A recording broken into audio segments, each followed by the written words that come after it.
to Top Fives, the show of everything. Top Fives, presented by the Sex Effects. I'm Joey Parati. And I'm Sean Day. And folks, we have a literary, beverageical kind of show for you this evening. But before we get to all the literariness and all the beverages, Jonathan, how are you, my friend? Hint, hint, wink, wink. I'm doing okay, man. Just trying to be as productive as I can every week. Today I cleaned my room. That was a good thing. Got to have a clean room every now and then. You got to. Got to, yeah. And it made me look at all the stuff that I have and probably don't need. So, just doing a little self-cleansing and, area cleansing. But I don't know, man. It's been all right. We're reaching the end of May, which is crazy. We've been in this quarantine thing for a couple months now. But yeah, just trying to make the best of the most of it, the best of it. Also just thinking about everyone who's helping in the hospitals and anyone who's working at the moment too as well. So it's still a different world. I went to my first pickup order restaurant the other day because I've been either cooking at home or ordering on Postmates, and It was really strange.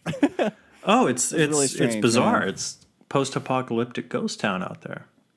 It is, man. And just being in a restaurant that I went to a taco joint, and most taco joints, especially on a Tuesday, they're pretty popping. And yeah, it was just strange being inside of a place and there's like no one there. So, but it's good at least to support local businesses and everything, and still be able to to go and get food and all that kind of stuff. So, but yeah, that's pretty much been it. Joey, how are you doing this week? I'm doing well, my friend. Been really taking advantage of where I live and walking. Me and my boy Marty, we walked along Ocean Beach yesterday all the way up to the Cliff House and the Sutro Baths, and we did it again this morning. Beautiful. Feeling good about that. This last weekend, me and this lady that I've been seeing, we took the boy and we went to Santa Cruz and then further to Monterey to get some good brunch. And then we're like, screw it, let's just stay here. We did wear masks. We were very careful to keep our social distancing. We did make it over to the beach, and the beach was packed, and none of those people were wearing masks. So that was pretty wild. Had a great dinner at La Biciclette in Carmel. And had a really strange encounter. I went into a gas station, I don't know, maybe like 9, 10 at night, And I go, hey, man, how's it going? Hey, man, how's it going? And the guy goes, a lot of Indians and Asians around here. I go, excuse me? He goes, I thought they closed the borders. I go, all right. All right. Can I get my change now? Like, fuck. That was I haven't seen that kind of the racism or the bigotry up close and personal in a minute. But then again, you're in Carmel, so yeah, I can see that. Yeah, kind of weird, kind of shitty. Weird. I'm gonna delete that. I don't know why. We don't need to talk about that on the show. Hey, man, it just shows that there's still those freaking people out there, man. It exists, and it's very sad. And I made my eyes go wide. I was like, whoa. Whoa. So I'm thankful to be back in the Bay, back in the city. Had a lovely dinner with my folks and my roommate's folks, and had just a generally good weekend. Dope, man. Was that Memorial Day weekend too? And yeah, I spent the day just reading. I finished 2 books in the last 2 days, and I'm very happy about it. Dude, awesome, man. Yeah. I was about to say you got a chance to hit up the beach and everything, and kind of be out. How was that? I know you mentioned there was a lot of people at the beach, and Yeah, I haven't run into any weirdness. I kept my distance from people. They kept their distance from me. If they got a little close, I gave them a look, and they tended to step back a bit. And that's kind of, yeah, That's kind of it was fine. It was fine. The restaurant that we ate at, they were doing kind of curbside order, and they're in downtown Carmel, so it's, very bougie, very nice. But they had tables set up, social distanced apart, but in the street and on the sidewalk. So you could order your food. It was all to go, but first come, first serve. If you could snag a seat at a table, you could sit down and, drink a bottle of wine while they made your food. So that was kind of cool. That was like the first restaurant type experience I've had since this whole thing began, even though we were distanced, even though we were wearing masks, even though, taking all the precautions, but still able to kind of enjoy some normalcy. So that was cool. Yeah, it's a strange, obviously a strange time for the restaurants and small business like that, because just that's what those places are for, is to go and publicly have food and socialize, and it's definitely different and weird, of course, but it's just something we have to get used to for a little bit, and does it make you rethink the concept of the restaurant? Like it's a weird notion now that I think about it. We go somewhere to eat food cooked, prepared, and served by strangers in rooms full of other strangers. You know what I mean? It's a little strangers. I don't know. It's a little strange now that I think about it. Now that like everything is eaten at home. You know what I mean? It's such a weird. Most people, I mean, some people obviously go out, and I guess bars and like those types of, those are meant to be, you're supposed to go there and socialize and maybe meet new people and meet your friends there. But you're right. It has made me think a little bit about like that kind of thought of like, restaurants, and I still enjoy going to like, restaurants because, one, obviously the food and the the service or whatnot. But yeah, it's interesting because a lot of people, and myself included, and probably you, dude, like, we like to, order out or, do all that kind of stuff even before this quarantine, Yeah. But I don't know. I do miss it. And I feel like there's just something about a restaurant and the kind of the vibe or something that, that comes with it, especially when you have like a family owned restaurant too. And that kind of, when you get to know like the restaurant and the people who own it, I think it has a deeper connection, I think, to the people going, so I don't know. Yeah, it's weird. Yeah. It's definitely and it's weird. something about the act of going out and having to present your best self. It's like when you live with someone and after the date, I guess we're just going home. It's not as special. You know what I mean? There's a kind of an energy or a flair to, all right, whose place tonight, or should we get this, or you know what I mean? Like there's that kind of it's a different kind of energy, and I think that you can apply it to restaurants and that kind of thing. Yeah, dude. I don't know. I'm rambling. I don't. No, I mean that kind of segues into my top 5, dude. Because I was just thinking about. I was having a discussion with my roommates, and I was like, man, like, what bars would you guys like to go to, like when this is all over? Because we should all go grab a drink or something. And, I do miss going out to socialize, and, me being a hermit sometimes, I feel like I don't do enough of it. So it's also made me realize like, oh my gosh, I should be going out and, hang out with friends and stuff. But, Joey, what is your top five bars/pubs that you would like to visit possibly after the quarantine? Post-quarantine. So I had the opposite problem. I was going to the bars and pubs too much pre-quarantine. Quarantine probably saved my life. As our listeners might or might not know, I was going through a divorce, and I turned to the bottle, friends. It's not a good thing. As he drinks his in moderation. And I wasn't getting too crazy or anything, but I was going a little too much. And I was kind of caught up in the romance of like, I'm at a dive bar and there's fucking crazy people everywhere, and this is fantastic.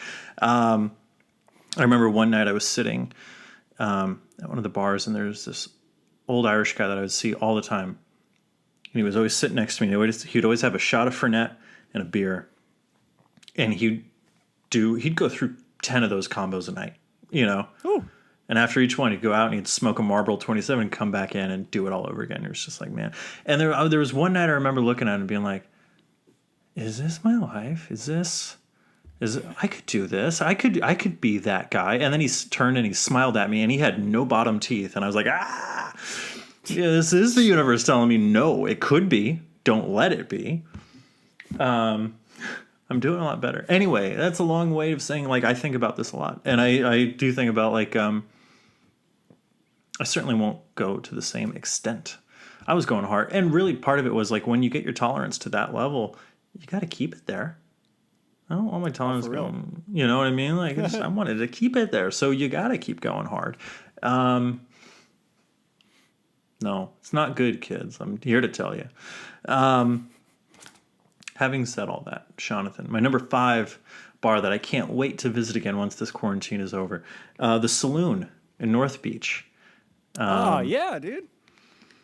I don't think you've been there yet, right? I don't think I have, but I remember I think you've mentioned it before in the past. Yeah, so this is usually a spot me and Hopkins will hit up like at the very end of our night in North Beach before we hit either the pizza or the burger spot.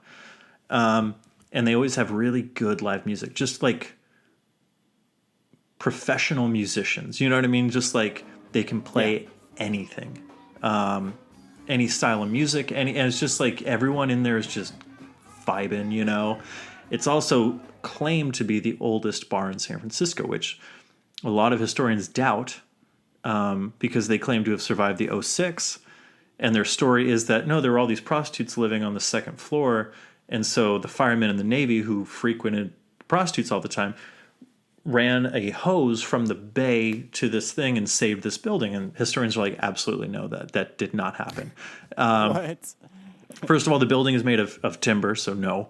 And second of all, they took pictures of all the buildings that survived, and that is not one of them. So, but they still claim to be around since 1861 or something like that. It's a cool, and it's the same clientele that would have been frequenting the bar back in the 1860s. You know what I mean? It's it's the dregs of society, and that's I like it. I'm one with these people, my friend. And when we get to my next list, we'll get a little bit more into that. But so the Saloon's a good time. I love listening to live music. It's a good spot. It's cheap. I mean, once you get in, there's sometimes a cover, but it's fantastic.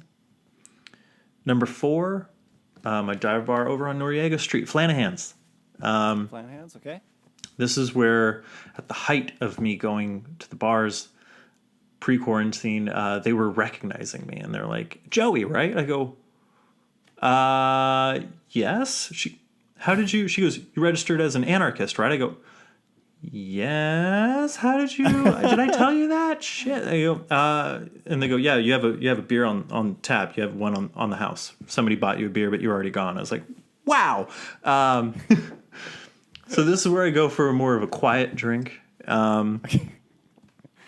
It's good neighborhood, good people. Cheap drinks. I think I got Stella for like $3 on a Sunday once, There we go. Pretty good.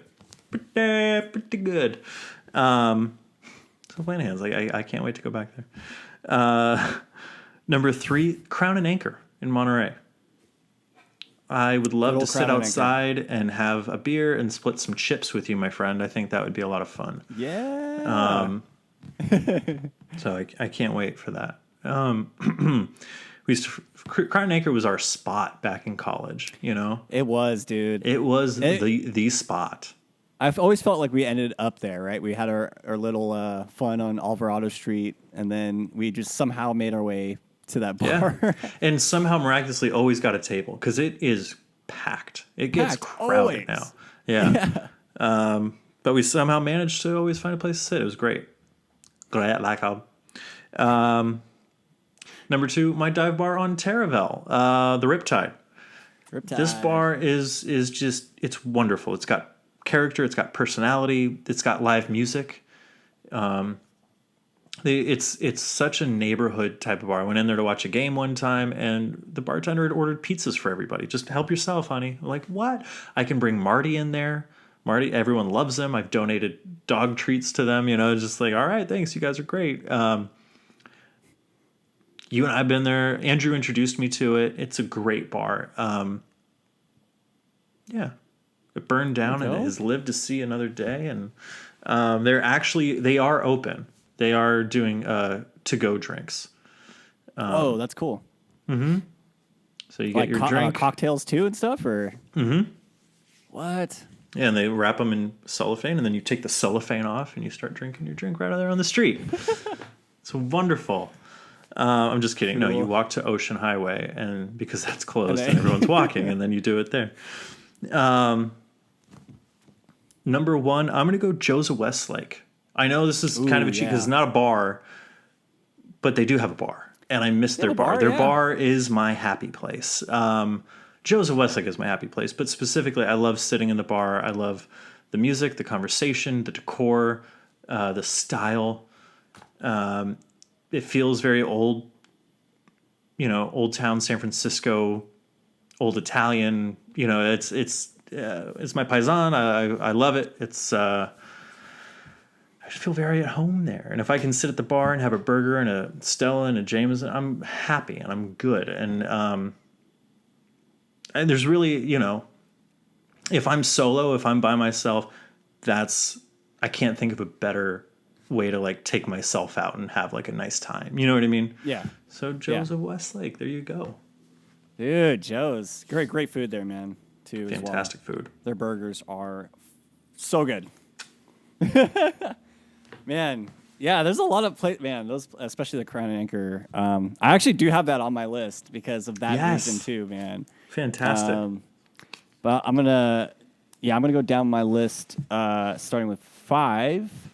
I got this cool little, I guess it's like an Irish bar. It's called T-Boyle's Tavern in Pasadena. Ooh. Used to watch a few like T-Boyle's Tavern. This is, I used to go there with some coworkers every now and then. But it was a cool place to, they have a great beer selection. If there's any like soccer games on or anything like that, they always host like those types of events. Wonderful. And sometimes trivia nights as well. So, I felt like I frequented that quite a bit when I was like kind of working in Pasadena, and I don't know, I kind of miss going to that place. So, maybe we'll go hop over there when this is all over. Hey. There you go. T-Boyle's for 5. Number 4, I've got Griffins of Kinsale. Kinsale. It's an Irish pub in South Pasadena, which is probably like maybe less than 10 minutes from my house right now, because Alhambra kind of shares a little bit of South Pasadena, and it's a really nice Irish bar. It's really cool. Yeah. Oh, yeah. But it's a cool little Irish bar. Sometimes they have like some Irish music playing, like a live band, and they're like legit doing the Irish music. Actually, last time I was there, from what I remember, they had the band and they were kind of like sitting like partly on the side. So like half the band was having their night out and drinking, but also joining in on the wonderful. on the music and stuff. And I have to take you there next time you come up to LA, dude. So yeah, Griffins of Kinsale. Yes. For 4. My number 3 is, of course, the Crown and Anchor. We both share a number 3 as well. I love it. For all the reasons you've mentioned, I felt like we frequented that place quite a bit in college, and I feel like next time I'm in Monterey or anytime I'm in Monterey, I would usually end up there at that bar. The waiters and waitresses, the people, the servers, like I feel like they're always pretty friendly, and I don't know if they're the same ones still there, but I'm sure they are. I don't know. But it was always packed, and I always felt like it was just kind of a cool little place to get into, and it was one of those like pubs where you have to walk downstairs to, like at the entrance and everything. So it just had that, and there's like all these like weird kind of I guess like what do you call it, like ship type maritime. It's called the Crown and Anchor. Yeah. You know what? I remember taking my cousin my cousin Joe and Chloe there. I don't think Chloe was with us, but my cousin Joe, and he said that place was like an English pub on acid. So hell yeah, because it was a lot of memorabilia and kind of stuff like that. But other than that, overdone. Great, a little overdone. Yeah, great beer selection. I think it's great, and then the outside area, of course, is super nice, especially to sit out there if you have a chance to go out and have a drink and sit outside. So, and their toilets are really great because the wallpaper is a bunch of useful pirate terms that you might not have known. I heard that too. Oh yeah, man. So, and the fish chips aren't that bad there too. You always gotta rep the food sometimes. Yeah. So yeah, 3 Crown and Anchor. 2 is kind of like, I guess, a kind of venue / bar. I've been to this place a few times this year to see some people perform and some artists I work with and friends. Hotel Cafe. And I guess it'd be Hollywood. Yeah, it's a cool little spot. It's got 2. There's like a smaller, kind of intimate performance room with a bar, and then there's a bigger kind of kind of hall type area with a bar as well. But always trying to support local venues and artists, and it's probably one of the most frequented places I've been this year for like just having music and drinks. So yeah, I'd love to go back and see some performers, and apparently like a lot of even popular artists come there every now and then and just like crash a Hotel Cafe show. Well, hey, popular artists. Yeah, whoever that is. Whoever that is. So yeah, 2 nice. Hotel Cafe, and then for my number 1, Scum and Villainy bar, which is modeled after the Tatooine Cantina bar in Star Wars. And yeah, I think it's a cool little bar. It's super nerdy, which is up my alley, and yeah, they Kevin Spitz podcasts. He hosts the podcast there, and I'd love to go see him there. That'd be cool, dude. I think that'd be a perfect opportunity to do that if you come into town. If we could find a day to whenever this stuff is over, but I think we should definitely organize a trip for you to come down just to see his podcast. But yeah, it's a cool spot. I think it's and the servers, the bartenders are really cool, and they all dressed all themed. So some of them are. I think last time I was there was like a Harley Quinn behind the bar. Yeah, that's who I had as a bartender, and honestly, it kind of took me out of it. I was like, I thought this was Star Wars. What the fuck is Harley Quinn doing here? Yeah, I think it's like a nerd, it's like an all nerd bar. But when I went there for the first time, I assumed it was like an all Star Wars bar. Yeah. And I'm sure they change it up every now and then, but yeah, it's a cool spot, and I think it's just they got some interesting drinks there. So I don't know, but I'm always also interested in a lot of different bars around the area, and especially in like back in the Bay Area and like in Monterey too as well, where we spent most of our time. So. But yeah, that's my list, dude. That's a good list, my friend. Thank you. I like it. I like it a lot. I wish I had a beer right now in my hand. So, cheers. I know. Cheers, dude. But yeah, you know what, Joe? We gotta. I think the Crown and Anchor might be a mission. We might have to do that when this is all over. I think you're right. I was thinking about like. Trekking up to Monterey. It'll be just nice to go there and maybe make a little quick trip and then go to San Francisco and hang out. So hell yeah! Whenever we get the chance, which hopefully will be soon. I hope. I hope so too. Yeah, dude. All right, Joey. What's your list for tonight, dude? So as I mentioned earlier, I think unless we were talking about it off air, but I think it was on air. I finished 2 books this week. I was in the last 2 days, in fact, and I've fallen back in love with reading. And I know we've talked about our favorite authors and stuff before, but I wanted to take it a little step further.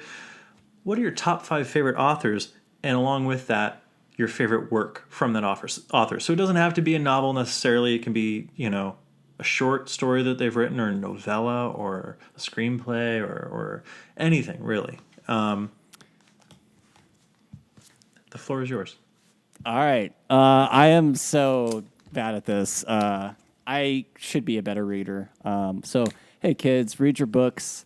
There's a lot of stuff out there. I do a lot of reading like on my computer, I guess, but on on my phone and on the but yeah, I don't know. I might have a kind of a generic list, unfortunately, but I don't know. I feel like these authors throughout my lifetime kind of stood out to me, and I don't know. I find this fifth one kind of funny. It's R.L. Stine who did the Goosebumps books, but I don't know. I collected the Goosebumps books when I was in school, and they were great. They were great, yeah, and then especially for like being able to creep me out while reading something was I mean it did its job. It really did freak me out when I was reading it. Yeah, and there's a lot of great stories that came along with it. So he's like the children's Stephen King. Exactly, dude. Yeah, it was understandable enough to read and to get into the story. It wasn't too graphic, but there was some stuff that really creeped me out. So. I think we had like book fairs when we were in school too, and those were kind of the ones. I do miss those too. They should have book fairs for adults, man. They should. But yeah, I enjoyed those books, and honestly, I kind of want to see if I can pick up some R.L. Stine Goosebumps books, and just read them, and just for the fun of it. They might be above your level of reading, though. Maybe you gotta be careful of that. Yeah, but it's I guess a sentimental feeling behind it. Like I connected with the books and everything. But yeah, R.L. Stine for 5. 4. You're gonna call me a fanboy, but J.K. Rowling, dude. I read all the Harry Potter books. And okay, I mean to each his own, my friend. Yeah. Well, for that series too, just to think that series has transformed into this fandom, and this and the movies came out and all this kind of stuff. So just to see an author's work and vision, and kind of the vision for the characters, and where they go throughout the series, and being able to see that and be embraced by a lot of people, and just the fandom and everything. It's very it's a different thing, and sure. There's a lot of authors, of course their books get adapted to screenplay, and but I don't know, I enjoyed the Harry Potter books, and I think I did books on tape as well with it. I read, and because I suck at reading, so but so J.K. Rowling for 4. That's don't hate on books choice. On tape, man. Words on tape are cool. I love books on tape. Yeah, actually, it's I kind of want to get one of those subscriptions, man, to that. I do too. It's a little pricey. It is. Maybe one Audible's day we'll like get sponsored. what, $15 a month? Maybe, as I was about to say, maybe one day we'll get sponsored by one of those companies. That'd be so cool. That'd be so freaking cool. A membership, dude. Man. I mean, hey, I would love to promote audiobooks on the podcast. Watch us get a membership for that, or a promotion for that, and then I just go on some rant about anti-digital books and how I miss the printed page, and yeah, man. they pull it immediately. They're like, yeah, no. I was having that conversation with my roommates the other day about, I was talking to them because one of my roommates reads quite a bit, and still has like a library card and whatnot. And it's a different time these days, because I feel like especially for both of us when we collect vinyls, it's like we collect them for that reason, to collect them and to have that kind of that kind of tangible moment with the music. And I guess it's an engaging experience. Yeah, and the same could be said for books and articles or whatever it is. So I'm trying to encourage myself to do some more reading, and I guess to kind of cherish those moments when you sit down and read, because you get that time to yourself, and that that time to kind of think and ponder, and kind of get really into the book. So reading is something I don't hate on it. I suck at it, but you don't I definitely suck at it. I Give yourself more credit, my friend. I feel you. But just that. Anyways, Yeah, number 3, J.R. Tolkien. I did read the Lord of the Rings books, and actually, I like the books more than the movies. And I'm sure you could, yeah. But I don't know. It was, kind of that fantasy world wasn't something I wouldn't say into, but I just I didn't read enough. I didn't have enough books that kind of went into that world. Some books I read were mostly like, I guess, kind of thriller type books, or kind of like crime mystery books, and I've read a few of those, but I don't know. This one was, it was a big story to tell, and to be able to tell this, and to again create a world with these characters in it, and just to see it, and then of course in the movies that came out, and kind of see that come to life. But again, just kind of similar to some of the other authors we've probably mentioned, it's just kind of leaving that kind of legacy of, this is a series that is, highly, read about, and, a lot of people have become fans of this author and this book series. So, and I don't know, I actually enjoyed reading them. So, yeah, J.R. Tolkien, dude, for 3. Right on. Yas. 2, I got Stephen King. I have read a few of his books. I haven't read The Shining though, which I would love to read that book. And then of his books, what would you say is your favorite of his? I did read Pet Sematary, which was pretty trippy. And then I feel like I've read The Mist, but I more so remember the movie. But yeah, I liked Stephen King's writing, and he's again been able to find his work adapted to film, and I don't know, he's always kind of brought to light just interesting things and topics, and they can be presented in very creepy ways and scary ways. But I think that's what I like about his writing, is just again the sense of mystery and despair, and all these kind of different things kind of coming together. And yeah, Stephen King. I feel that, baby. And then yeah, man, I got Michael for number 1, Michael Crichton for Jurassic Park, dude. Yo. I actually did read this book. It's good. It's a good book. It's actually not bad. Yeah. I have to. It's crazy how different it is from the movie.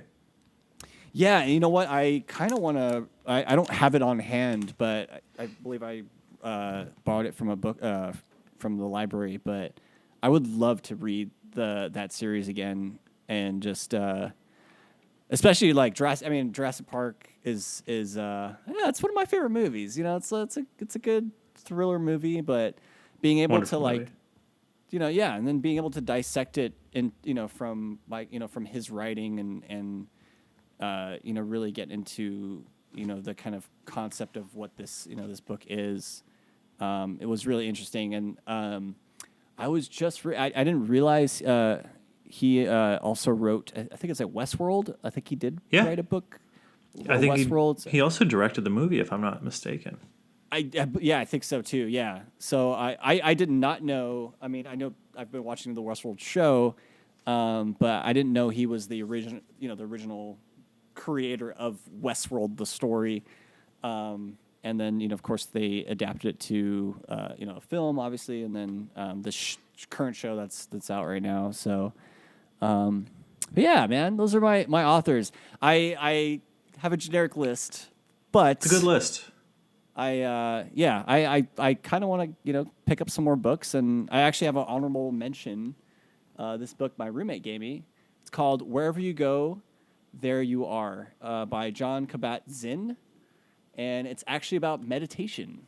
So, yeah, something totally different that is something that I don't usually do, and it's just interesting to read it and kind of get an idea of what what meditation is, and it's totally not what I thought it was. So I like it. and that's what I love about books too. Even if they're fictional or not, you can learn something from it. You always find a way sometimes to identify with the characters too. And in this particular book, it's this person's experiences with meditation. So, yeah. I don't know if you know this, but through meditation, there's no limit to what we can Imagine. Imagine. That's right. Good list, Shawnee. I like your list. Thank you. You're Joey, welcome. I'm kind of curious. You're an avid reader, so I'm curious to hear your list of Not authors as and much as I work. should be or as I used to be, but I'm working on it. But number 5, I'm going to go with Louis Sachar, famous for the Wayside School books that we read growing up, but I think his masterpiece is Holes. Oh, I haven't read Holes. No. You haven't Yeah. read Holes? Holes is phenomenal. I refuse to watch the movie because, one, I don't like Shia LaBeouf, and it's also that book meant so much to me. I don't I don't need to see it portrayed on the big screen. Same with like when I read The Road, Cormac McCarthy. I was like, there's Yeah. no way a movie can do this. Works as a written thing. If you read his prose, it's every line is like poetry. It's beautiful. There's nothing they can do in a movie that's gonna whatever. Anyway, Holes is an amazing book, and I remember being in like maybe 5th grade when it came out, and having the hardcover from the library with the plastic around it, and I loved the sound it would make every time I would open it, and I loved reading that book. I really did. Number 4, I'm going to go Graham Greene. He is a British author, was a British author. I think you remember I picked up one of his books in college called The Comedians, and I think I lent that to you and we read it. Yeah. But he also did one of my all-time favorite movies, and the script has been translated into a little novella form, which I have and love, The Third Man. So, love Graham Greene. He's wonderful. He's got a lot of heart. He's smart and a little quirky. Wonderful. Number 3, Ernest Hemingway. Ernest Hemingway, nice. And the book that I'm choosing for my favorite work of his is A Movable Feast. And it really is, I think, maybe the main motivating factor in when I was trying to choose another European city to go to, I chose Paris. Because it's all there in that book. He was there in the 20s. Of course, if you watch Midnight in Paris or whatever, he's portrayed. Oh my God, I'm blanking on the actor's name, and it's on the tip of my tongue. Oh, he was in Ant-Man. He was the villain. He was also in House of Cards. The Strain too. I cannot remember his name. It's gonna bug me. I'm looking it up, but Hemingway writes so clearly, so simply. Corey Stoll. I didn't even look it up. Corey Stoll. But yeah, his prose is to the point. It makes you feel. The way he describes things is just perfect. He perfectly romanticizes that time and that place. And I felt like I just had his spirit or his energy when we were walking around there, and I loved it. Number 2, George Orwell. Ooh, George Orwell. Okay. Animal Farm is one of my favorites. It's a novella, and I think the last sentence of that book is maybe my favorite final sentence of any novel or book or anything. When the pigs and the men are playing poker and they all look around to each other and they couldn't tell who was who.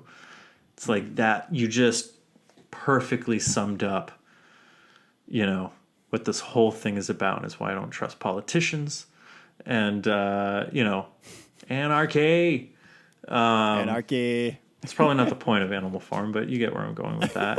I'm not really an anarchist, kids. I just think it's hilarious. Or am I? I don't know. Anyway. And of course he did 1984, but Animal Farm, for my money, is the one. Number 1, my favorite author, Charles Bukowski. There you go. Drink to that. And then his collected short stories, South of No North, is my favorite of his. I finished his book, Ham on Rye, this morning. It was the last novel of his that I hadn't read. So he did 6 novels, and I've read all 6 now. And he's wonderful. He puts sentences together that make you almost uncomfortable in how honest they are. You know what I mean? Maybe private thoughts that you've never admitted to anyone. He puts it out there on the page, and you go, oh, holy shit. I'm not alone, or I'm embarrassed. And, it's or just, fuck, someone gets it. Someone else gets it. It's beautiful. It's wonderful. But yeah, he really kind of romanticized the whole idea of writers and bars, at least for me. You know what I mean? Yeah. It's a stereotype. But every time I wandered into a dive bar, I was just like, I got Bukowski on my brain. You know what I mean? I'm like, yeah, all right. We're hip. We're cool. We're just drinking. But no, I love Charles Bukowski. South of No North is just phenomenal. It's great. There's my list. I love it, dude. I like how you've also kind of connected it to like even certain things that I've like trip to Paris. I know we went to the bookstore out there too as well. Shakespeare Company. Shakespeare, yeah, which is I thought that was probably one of my favorite places, bookstores, and I think that as part of that trip, I thought that was the coolest thing we got to see too. I mean, it was amazing. Saw a lot of cool stuff, but yeah. Yeah. Yeah, man, that's super cool. Finding books obviously that you can really kind of get into and really like almost see yourself in it sometimes. Like I don't know. Yeah. I always feel like you kind of pull from that. So yeah, keep reading your books, guys. Keep reading. Keep your nose in those things. Keep your nose in those. I love the list, dude. I need to read some. I'm really encouraged to read some more books now, man, because I'm really enjoying this one that my roommate let me, and yeah, there's tons to. And you know what? I've actually been I've been looking into ordering some books on Amazon too, as well. So that's awesome. Yes, that's what I'm stoked for. So hell yeah. I don't know. Got my eye on a few. We'll see. I like it. Oh yeah. Jonathan, do you have anything you'd like to share with our dear, sweet, lovely imaginary audience this week? Man, share time. Share time. You know what? With the I guess I talked about a little bit just that book, Wherever You Go, There You Are by Jon Kabat-Zinn, meditation. Word. I don't consider myself to like, you don't have to be spiritual in order to meditate, but I just never, I don't really do that. I do have moments where I sit and, kind of pause a little bit. And that's actually kind of related to the meditation in a way is really, getting to a point where you're not thinking of stuff that's happening in the past, stuff that's happening in the future. You're just thinking about the moment that's happening now. And just even with that, use that. Even with that realization and being able to do that, it can help a lot, and I could see why people do it. It's because when you sit alone, you're thinking about all sorts of stuff, man, right? And then so the idea of like meditating is really about not obviously letting that stuff go or forgetting about it, but living just in that moment where you're just recognizing you and your surroundings, and not necessarily the cause and effects of things that are happening previously or may happen.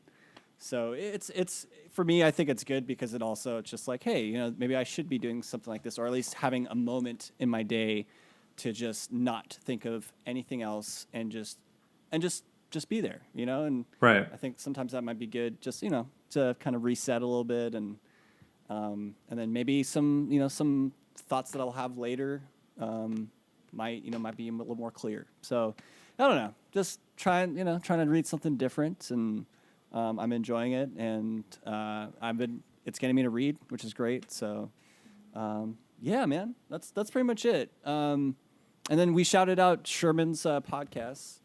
Why'd you say that podcast last week? But I did a theme song for these guys. I saw that. It was very good.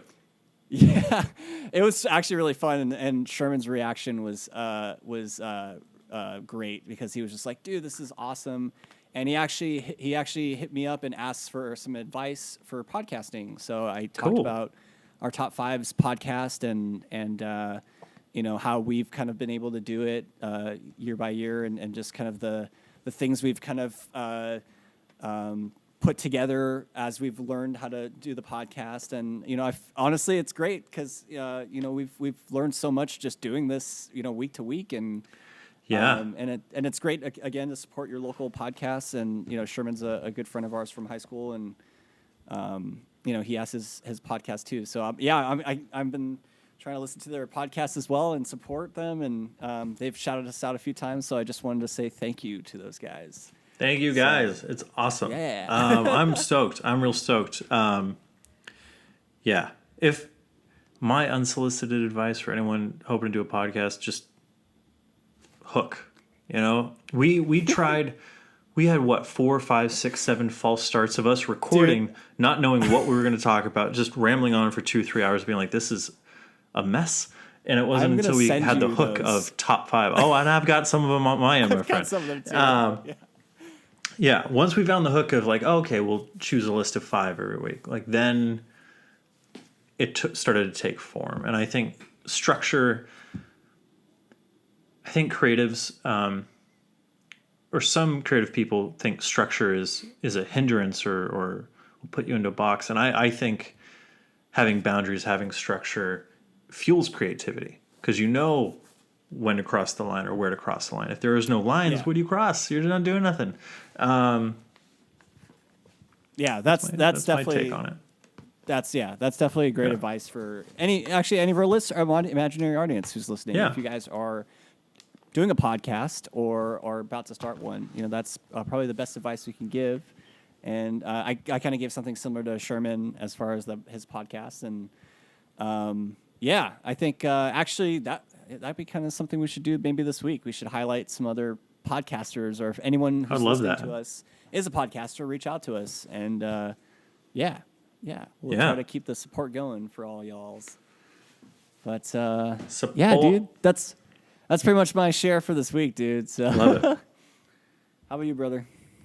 So something in the mail came for me today. I was very excited. Ooh. I pre-ordered this thing a month or so ago.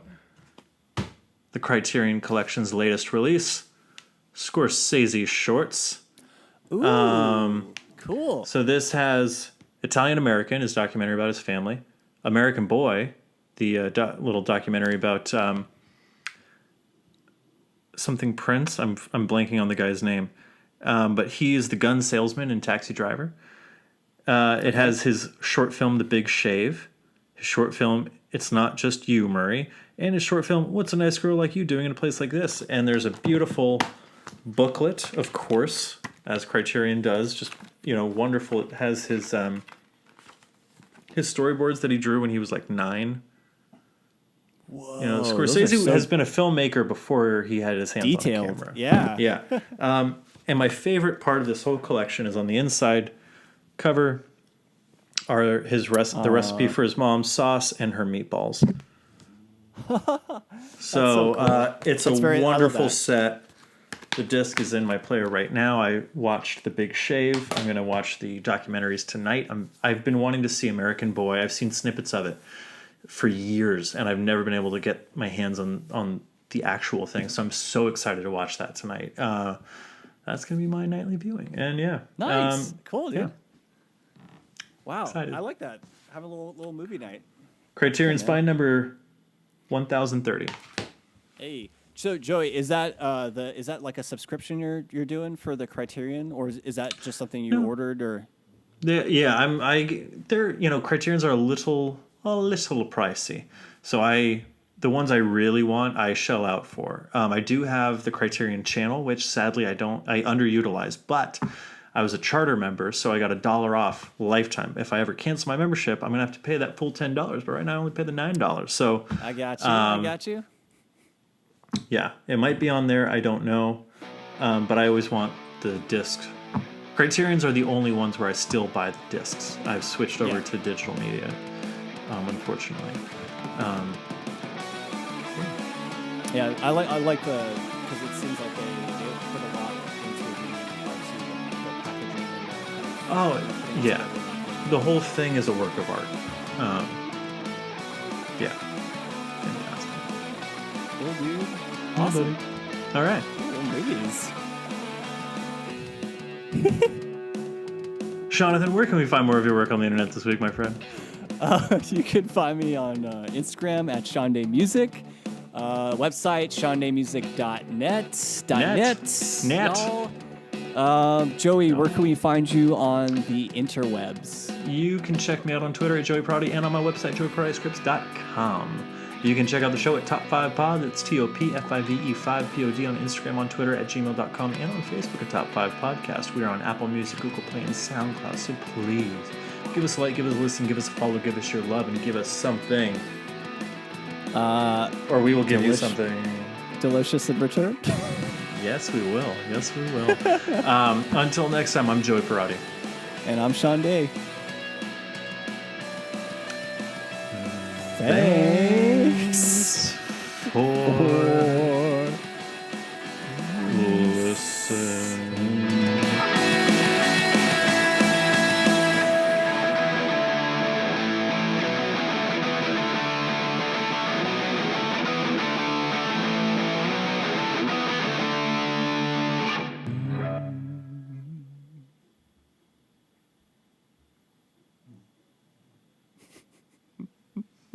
Bueno.